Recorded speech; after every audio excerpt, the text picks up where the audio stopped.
Hello, this is Kevin Eskett for EVSP529 presenting on lead.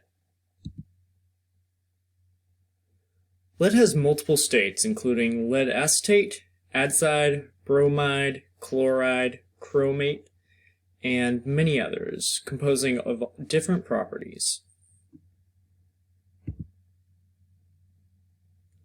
Although most lead products are produced from secondary scraps, this element is originally mined from ore.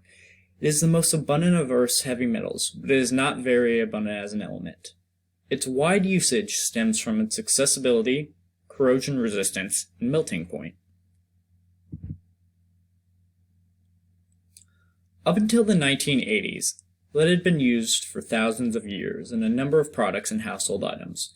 After that time, there was a large movement to remove many leaded products such as leaded gasoline, paints, and water systems.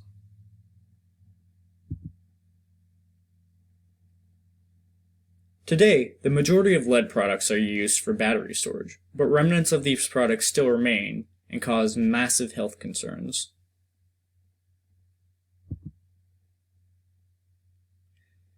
In the present, notable agencies such as OSHA, the EPA, and the CDC recommend limiting interaction with lead products to the furthest extent possible.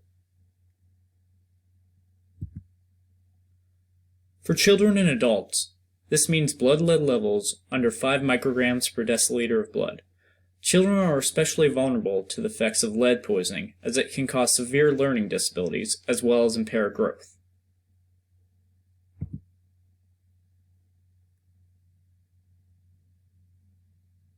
For soil, the on-screen estimates are for residential areas with and without children present. Uptake here may be caused through ingestion, working in gardens, or even moving lead-contaminated soil into a home. Lead generally stays in soil with limited runoff into groundwater systems. The type of soil, pH, size, and amount of organic contaminants all influence the availability of lead in soil.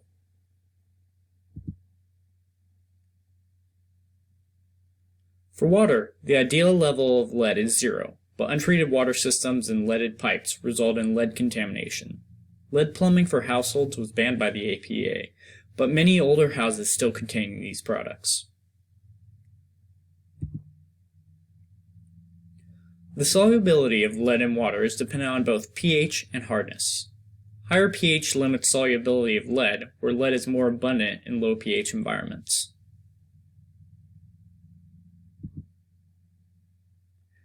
Next, we will look at how lead interacts with humans and aquatic organisms. For the most part, it seems as though lead may concentrate at a specific biological level, but does not biomagnify.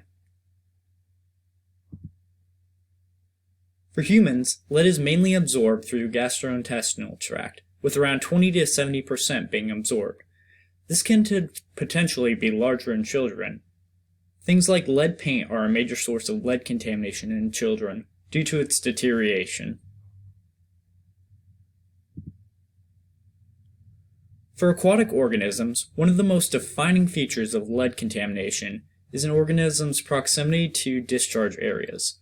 Dissolved forms are easily consumed through inhalation of gills and fish, or when mixed with sediments fed on by certain organisms.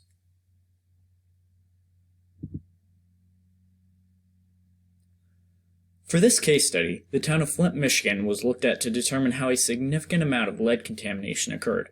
Here, government officials attempted to save money by switching to an alternate water source for Flint.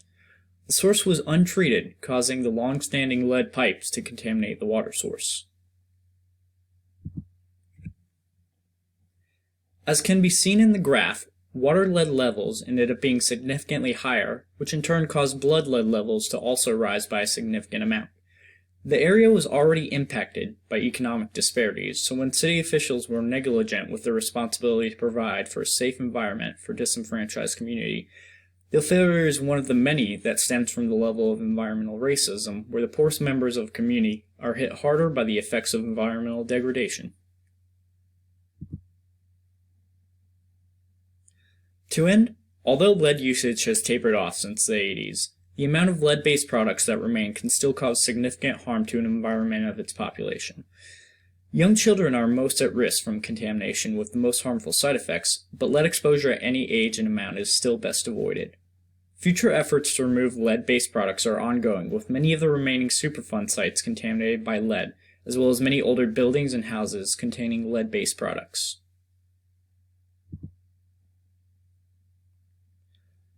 If you have any questions, feel free to reach out and have a fantastic day.